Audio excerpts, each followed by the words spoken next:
북녘과 국제 전역에 계신 우리 동포 여러분, 여기는 RBS 부흥복음통일방송입니다. 7200kHz, 7200kHz, 여기는 RBS입니다. 대한민국 헌법 제3조. 대한민국의 영토는 한반도와 그 부속 도서로 한다. 북한에 있는 동포 여러분도 헌법상 대한민국 국민입니다. 2026년 새해에는 북한을 포함한 모든 공산주의 이념에 동조하는 세력들이 무너지고 자유를 누리는 해가 되기를 소망합니다.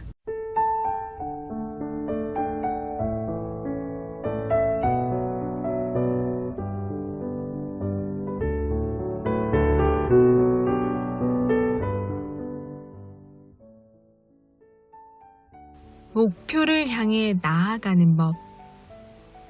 당신의 이상을 달을 향해 발사하세요. 실수하더라도 최소한 별들 사이에 착지할 것입니다. 높고 고귀한 목적을 가지고 노력한다면 목표에 정확히 도달하지 못하거나 실패한다 하더라도 그 노력의 과정은 아주 뜻깊은 것이 될 것입니다.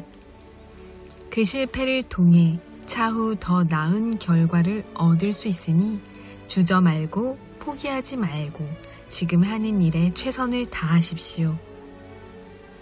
이러한 연설과 함께 사람들에게 동기를 부여하고 노력의 원동력을 심어주는 연설가 레스 브라운은 미국 버려진 건물 바닥에서 쌍둥이로 태어났는데 레스는 학습 장애가 있었습니다.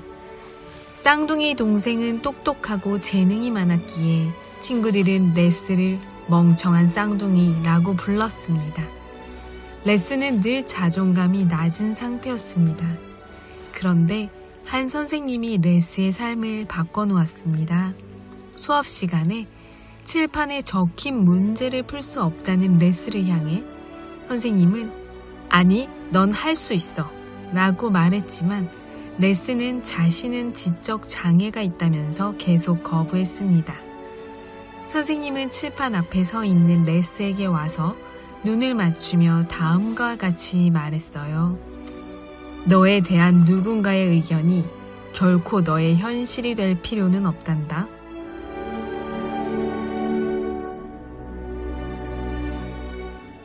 이 말을 들은 레스는 마음속에 꿈이라는 희망을 품기 시작했고 변하기 시작했습니다. 평생 그 말을 잊지 않고 역경을 극복하고 노력해서 세계적인 동기부여 연설가가 되었답니다.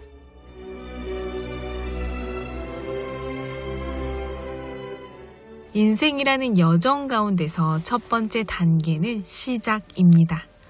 시작이 반이다. 쉬운 일이든 어려운 일이든 시작하지 않으면 절대로 끝낼 수 없습니다. 시작하기 위해 위대해질 필요는 없지만 위대해지려면 시작부터 해야 합니다.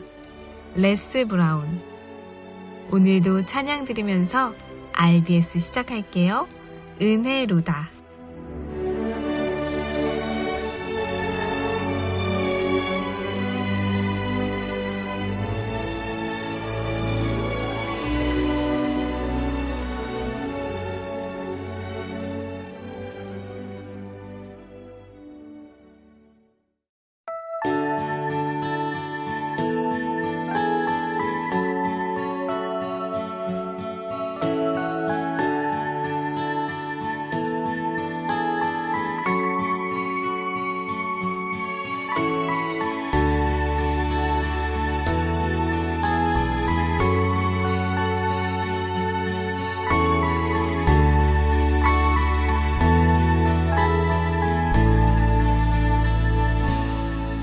시작됐네.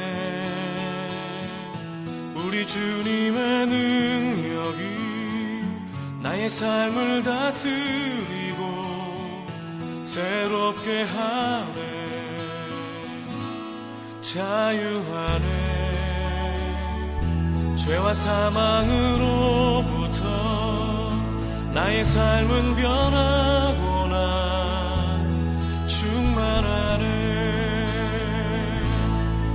시작됐네. 우리 주님의 능력이 나의 삶을 다스리고 새롭게 하네. 자유하네. 죄와 사망으로부터 나의 삶은 변하구나. 충만하네. 은혜로다. 주의 은혜 한량없는 주의 은혜. 은혜로다. 주의 은혜 변함없는 신실하신 주의 은혜.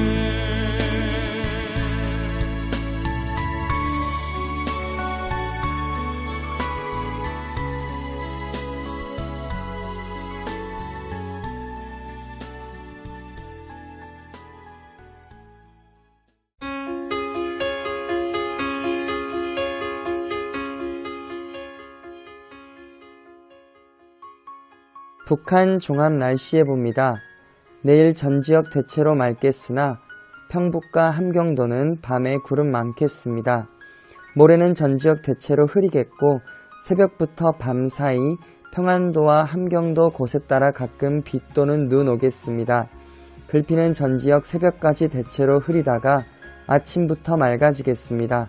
새벽에 평안도와 함경도 곳에 따라 한때 비 또는 눈 오겠습니다.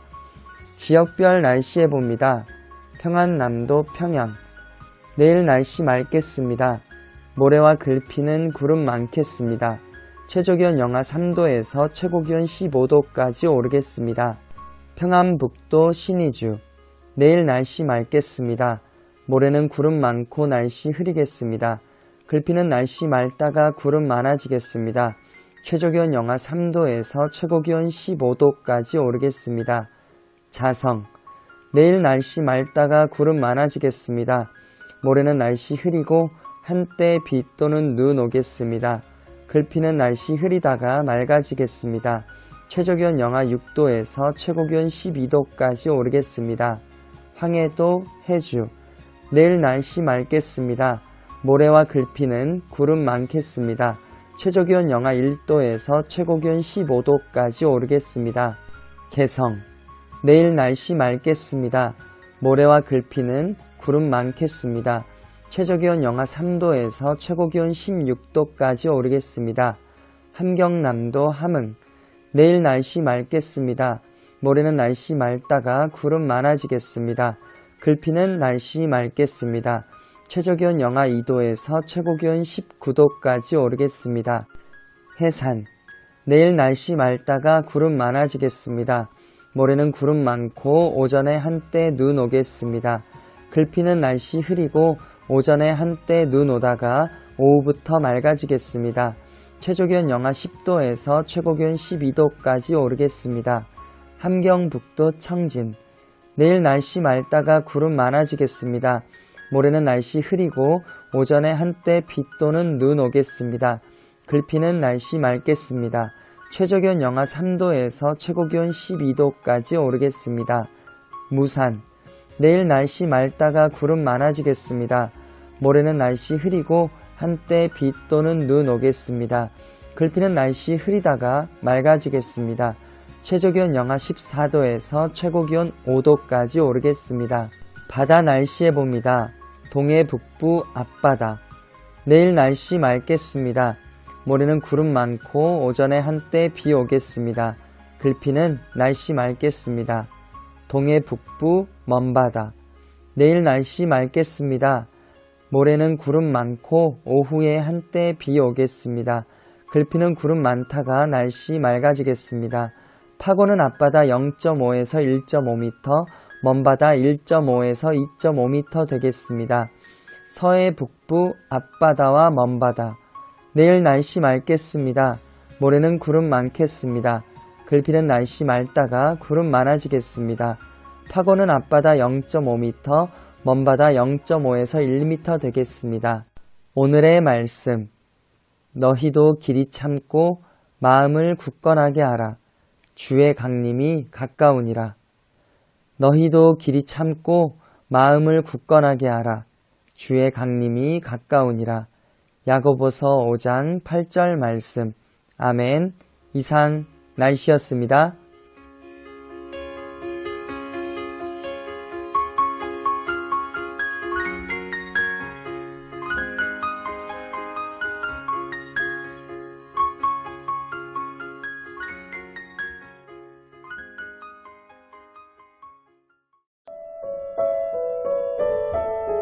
여기는 RBS 부흥복음통일방송입니다.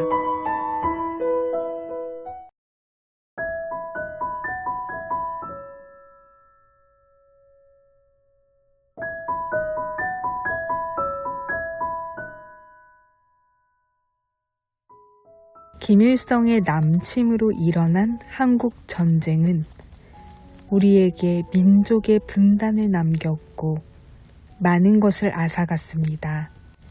당시 이승만 대통령은 북진 통일을 이루어 북한 동포까지 자유 대한민국에 살기 원했지만 많은 군인의 목숨을 그리고 민간인의 목숨을 앗아간 전쟁은 더 이상 지속될 수 없었고 반쪽짜리 대한민국만이 남았습니다.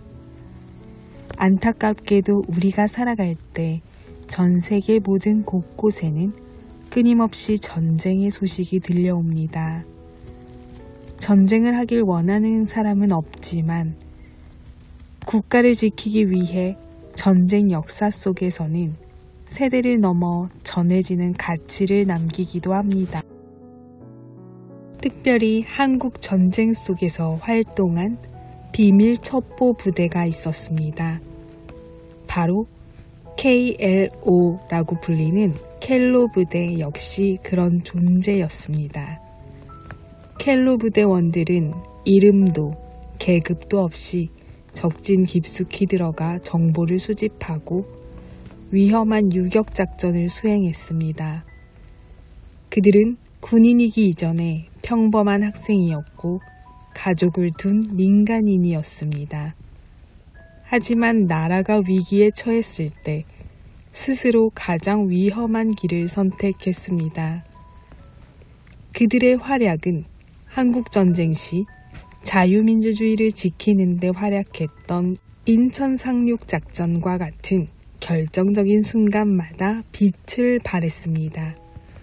보이지 않는 곳에서 밝혀진 작은 등불 하나, 그 용기 있는 선택들이 역사의 흐름을 바꿨습니다. 그렇다면 이들이 우리 후손에게 남긴 것은 무엇일까요? 그것은 단순한 승리가 아니라 책임과 용기라는 가치입니다.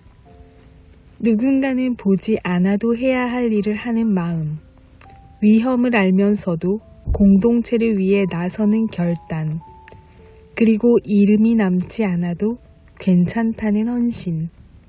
오늘을 살아가는 우리에게 켈로 부대의 선열들은 묻고 있습니다. 당신이라면 그때 어떤 선택을 했겠는가? 그들의 희생 위에 세워진 지금, 우리가 해야 할 일은 단 하나입니다. 그 용기를 잊지 않고 각자의 자리에서 이어가는 것.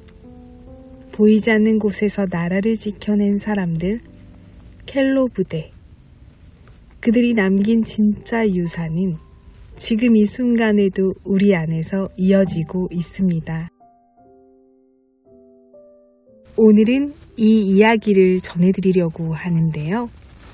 지난주 금요 예배 말씀을 전하신 서울에 위치한 하늘교회 담임 목사신 김재동 목사님께서 말씀을 전해주실 텐데요. 목사님의 아버지가 켈로 부대의 주인공이셨습니다. 목사님께서 방송에서 인터뷰로 이야기한 내용으로 우리 북녘동포 여러분께도 전해드립니다. 함께 듣겠습니다.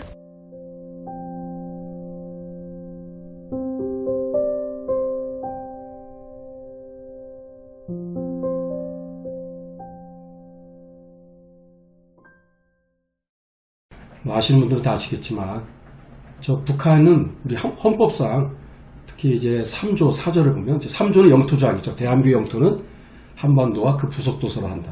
4조는 대한민국은 그 자유민주적 그 기본 질서에 입각하여 평화적인 통일 정책을 수립하고 이를 추진한다. 그걸 이제 대통령부터 앞장서서 국회의원 또 재판하시는 이 사법부도 마찬가지고 행정부, 우리나라 모든 위정자들부터 시작해서 대한민국 국민들 너나 할 것 없이 그 자유통일을 우리가 함께 이루어가야 되는, 이거는 뭐 이론의 여지가 없는 거거든요. 그래서 이렇게 북한은 하나의 저들의 정체성은 국가가 아니라 우리 대한민국 영토를 점거하고 있는 불법 단체입니다. 그렇죠. 쉽게 말해서 깡패 집단이에요. 그래서 그들과 종전협정을 한다? 이건 평화협정으로 가는 거죠. 그렇게 되면 한 국가 안에 두 정부 체제 공존하는 말도 안 되는, 이거는 허울뿐인 망상이라고 저는 봅니다. 네. 그래서 그렇게 함으로 인해서 결국 주한미군을 철수시키고 한미동맹을 해체시키고 그리고 유엔군 사령부를 다 없애버리는, 그렇게 되면 어떻게 되느냐, 두 국가, 두 체제, 두 정부가 공존하는 평화로운 시대가 오는 게 아니라요, 지금 자유 대한민국 자체가 이제 결국은 이제 북한 김정은 체제에서 결국은 접수가 되는, 자유 대한민국 역사에서 사라지게 되는 게 불보듯 뻔한 것이죠. 그 첫걸음, 바로 첫 단추가 종전협정과 이제 평화협정을 체결하는 것입니다. 그런 꼼수가 있는 것이죠. 아니, 목사님, 아버님께서 실제로 켈러 부대였다는 말씀을 하셔서 정말 깜짝 놀랐습니다. 이제 켈러 부대 그러면 저희가 그 생각나는 게 영화 인천 상륙작전에서 이렇게 나왔던 그 이정재 씨가 했던 그 역할 켈러 부대 그래서 기억이 나는데, 아버님께서 실제 켈러 부대 대원이셨죠? 네, 맞습니다. 켈러 부대에서 얘기 좀 해주세요. 여러분들 켈러 부대 뭐 많이들 들으셨을 텐데, 코리아 리에이전, 그 다음에 아피스라고 돼 있죠. 네네. 그래서 한국 연락 사무소라고 이렇게 보통 번역을 하는데, 그것은 하나의 그 위장 단체로서 비밀 보안 유지를 위해서 그렇게 만든 겁니다. 그래서 사실상은 첩보 기관이에요. 그리고 대북 공작 활동을 하기 위한 목적으로 그래서 만들어진 기관이 켈러 부대인데, 전쟁이 나고 한 달 뒤인 1950년 7월에 이제 켈러 부대가 이제 창설이 되죠. 물론 그 배경도 있습니다만 다 건너뛰고 1950년 7월, 그리고 6.25 전쟁이 끝나는 1953년 7월 27일 정전협정이 될 때까지 끊임없이 그들이 이제 북파 공작 활동을 이제 하시게 됩니다. 저희 아버지 같은 경우는 이제 황해도 분이시고요. 황해도 장영군 거기 태생인데, 1950년 그 12월부터 이제 월남을 이제 시도를 하시는데, 그 일사후퇴라고 그러죠, 총장님. 네. 1951년 1월 4일 날 때부로 이제 우리가 이제 일사후퇴라고 그렇게 해서 아주 많은 분들이 이제 월남하시게 되는데, 그 이북 지역에 있는 분들은 그러면 어떻게, 특히나 이제 그 백령도 그 맞은편이거든요. 지금의 그 장상고도 있는 그쪽인데, 그 장현군 쪽. 그러면 배를 타고 건너와야 되는데, 배를 타고 건너오는데 하여튼 몇 달 동안 계속 실패하는 거예요. 북한 공산군들이 계속 총을 쏘고 포를 쏘는 바람에. 그래서 한 몇 달 동안을 그 동굴에서 지내시고 1951년 5월에 결국은 이제 배를 타고 탈출하는 데 성공하십니다. 그래서 많은 황해도 청년들이 그 백령도로 이제 들어오셔서 그때 이제 구성된 단체가 그 동키부대라고 합니다. 동키부대. 그래서 켈러 부대 안에는 지역별로 많은 부대들이 있어요. 뭐 타이거 부대도 있고 무슨 굉장히 많습니다. 저희 아버님은 이제 백령도를 거점으로 해서 북파 공작을 했었던 동키부대 소속으로 이제 주로 이제 행정 담당을 좀 하셨다고 그래요. 이제 직접 북으로 가시지는 않았지만 어쨌든 그런 역할을 이제 계속해서 정전협정 될 때까지 활동을 하셨죠. 예. 지금 켈러 부대 분들 많이 이렇게 살아 계시나요? 아직도 살아계시죠. 예. 제가 그 목회를 하면서 벌써 한 12년, 13년째 됐는데, 그 6.25 역사 탐방과 특히 이제 어르신들, 6.25를 겪었던 분들을 만나서 이분들 살아계실 때, 이 자유 대한민국을 지키기 위해서 싸웠던 이분들의 그 개인의 그 역사가 아니라 이건 우리나라 역사거든요. 이것들을 기록으로 남겨야 되겠다. 그래서 영상을 찍고 이제 녹취를 하고 이런 일들을 지금까지 하는데, 켈러 분대원들을 많이 만났죠. 예. 좀 궁금합니다. 어떤 분들인지. 코로나 이전에도 제가 만나고, 코로나 때도 어렵사리 이렇게 만났는데, 그 이후부터는 좀 저도 몇몇 분들 빼고는 지금 만나는 게 지금 어려운 상황이 되었고요. 또 거동도 불편하시고 살아계셔도 말씀하기가 또 어려우시고 그랬는데 저는 그 인천에 어디라고 얘기는 안 하겠지만 그 켈러브 대원들 그 참전 전우회가 있습니다. 근데 다 그 연세들도 되시고 해서 건강이 안 좋아요. 한번 보훈 차원에서 한번 식사도 대접해드리고 좀 저희가 교회 차원에서 한번 하고 싶었는데 결국은 성사가 안 됐습니다. 나이가 이제 다 90 중후반 되셨기 때문에 그 어려움이 있습니다. 주로 거기서 이제 월남하셔서 자유를 위해서 탈출하신 황해도 청년들이 이제 주축이 되어서 북파 이제 공작 활동을 이제 하시게 되는데 몇 명이나 됐을 것 같은가? 한번 여러분들 생각해 보신 적 없으세요? 숫자가 몇 명쯤 됐을 것 같습니까? 제가 지금 특히 한번 서해 도서에 한 30개의 그 섬이 있거든요. 네. 30개 섬마다 다 켈러브 대원들이 다 거기에 베이스 캠프를 두고 활동을 하셨어요. 언제까지? 6.25 전쟁이 끝날 때까지 3년 동안을 거기서 활동하신 거예요. 그럼 횟수로 3년 동안. 켈러브 대원들이 상당히 많았다고. 몇 명이나 되냐면 네. 4만 명에서 5만 명이 돼요. 그리고 작전 중에 한 10,000명 정도, 적어도 10,000명 정도가 그 작전 중에 교전 중에 전사하셨습니다. 그리고 안타까운 것은 우리 참 안타까운 것은 1953년 7월 27일 정전협정이 되고 나서 어떻게 됐을까? 우리 이 역사들은 많이 묻혀진 역사예요. 북파 공작 활동을 한참 하고 있는데 정전협정이 되어버렸어요. 그래서 어떻게 됐냐? 이분들은 북에서 탈출하지 못하고 결국은 대부분은 거기에서 다 이제 공산 세력들에서 색출 검거를 당하시고 무자비한 고문과 함께 또 공개 처형을 당하셨다라고 우리는 볼 수밖에 없는 거예요. 그래서 많은 분들이 자유대한민국으로 귀환하지 못하시고 공산 세력들에게 결국은 비명의 세상을 떠나셨다라고 볼 수 있습니다. 그래서 안타까운 역사고, 그래서 그런 역사들과 함께 어쨌든 보상 문제가 굉장히 중요한 부분인데, 미군 소속이다 보니까 전쟁 이후 지금까지 제대로 된 이 켈러브 대원들에 대한 이 보상은 거의 이루어지지 않았다고 보시면 됩니다. 대한민국 전체가 지붕 없는 박물관이다라고 보셔도 틀림없습니다. 이 광화문도요, 저는 여기 진짜 많이 여기 탐방은 여기 진짜 많이 왔는데, 6.25 때 인천 상륙작전이 있고 나서 서울 수복이 이제 이루어지죠. 그리고 여기에 그동안 3개월 동안 주둔했었던 공산 세력들이 이제 빠져나가면서 그냥 얌전하게 빠져나간 게 아니라 이 덕수궁, 경복궁, 여기 중요한 우리 국가기관 시설이라든지 이런 중요한 건물들의 총을 난사질을 한 그 흔적들이 지금도 곳곳에 펴여 있습니다. 여러분들 잘 보시면 진짜 그걸 탄흔이라고 그래요. 탄흔. 그 포탄의 흔적, 또 총탄의 흔적들, 탄흔들이 여기저기 박혀있는데, 그런 좀 테마만 해서 우리가 발자취를 따라가서 봐도 하루 이상 걸릴걸요. 광화문만 해도 굉장히 많습니다. 이런 거는 초등학생 아이들이 가서 반드시 좀 봐야 될 것 같거든요. 그런 프로그램을 좀 같이 만들면 좋겠다는 생각을 합니다. 그리고 꼭 말씀드리고 싶은 게, 역사를 그 흔적을 지우는 건 범죄 행위입니다. 저기 이스라엘도 제가 여러 번 가봤죠. 이스라엘은 무슨 6.1 전쟁 뭐 이런 무슨 전쟁할 때 그런 역사들을요 절대 훼손하지 않습니다. 근데 우리는 충전재라고 그래서 이 조그만 보이지도 않는데 그런 것까지 보기 싫다고 그걸 세멘트로 다 그걸 발라서 없애버리고 다 그걸 부셔버리고 다시 새로 짓고, 제발 그러지 말자라는 거예요. 지금 그런 것들이 지금 너무 많이 훼손되어 있어서 참 안타까운데, 그래도 잘 찾아보시면 곳곳에 아직도 그런 흔적들이 정말 많습니다. 제가 얼마 전에는 또 저기 세종시 가기 전에 그 전동면이라고 있는데, 개미고개, 거기에서 그 6.25 개전 초기에 그 미군 한 650여 명이 그 공산 세력들 2개 사단을 상대로 4일 동안을 싸웁니다. 4일 동안 싸웠다는 것 자체가 그건 대단한, 그거는 투혼을 발휘한 거예요. 그래서 그 개전 초기에 이 낙동강 방어선 전투까지 내려가는 그 과정은 지연 방어 전투라고 그래요. 어차피 우리가 이길 수 없어요. 탱크도 없기 때문에.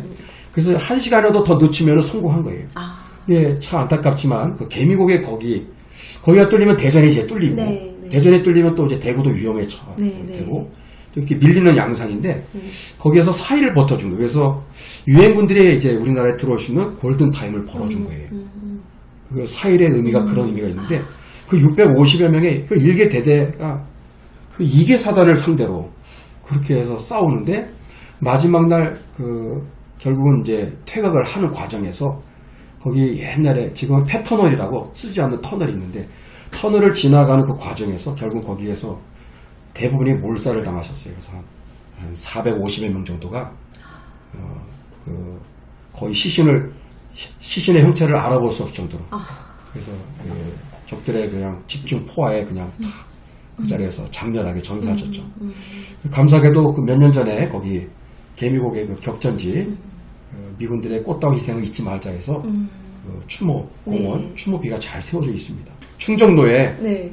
이게 충정 아파트라고 있어요. 저기가 1937년에 세워진 아파트인데 네. 일제시대 때 세워진 아파트인데요. 대한민국에서 제일 오래된 아파트입니다. 저기 녹색 건물 있잖아요. 네네. 지금 이게 그렇죠. 예. 오, 녹색 건물로 네. 되어 있는 네네네. 이 충정 아파트. 네. 저게 곧 있으면 없어집니다. 저게 왜 중요하냐면 3개월 동안 서울이 공산 치하에 들어갔을 때 저희가 바로 공산 그 세력들이 썼던 사령부 본부예요. 사령부 본부. 그리고 저 건물이 저 지하의 1층이 그대로 그 6.25 전쟁 당시에 그 건물 그대로거든요. 저 지하가 바로 양민들을 고문하고 학살했었던 그 바로 장소입니다. 말씀대로 우리나라가 지금 역사들 다 지우고 있고 켈러 부대에 대해서도 이렇게까지 네. 아무것도 안 했던 것도 몰랐는데 그렇죠. 근데 윤석열 대통령이 그래도 켈러 부대원들한테 그렇습니다. 감사 인사를 전했던 예. 적이 있었죠. 윤석열 대통령의 때 정말 그 켈러 부대원들 그분들을 정말 그들의 공로를 치하하고 했었던 일이 있었습니다. 예. 정말 늦었지만 네. 잘된 일이라고 생각합니다. 네. 예. 네, 북바다가 대원들의 무덤이다. 예. 저런 대통령이 지금 감옥에 가 계시니 나라가 참. 네. 예, 저 당시 저기 한 3년 전에 있었나요 행사가? 네. 우리 이창근 우리 선생님께서 그 쪽지를 써가지고 아주 화제가 됐었죠. 그 내용은 뭐냐면 정전협정 이후에 자유대한민국으로 귀환하지 못한 우리 대원들을 생각하면 눈물이 앞을 가립니다. 그 말을 이렇게 딱 남겨놓으셨어요. 북녘동포 여러분, 주님 안에서 정말 많이 사랑합니다. 저는 다음 주 월요일 밤 11시에 또 찾아올게요. 서울에서 방한나였습니다.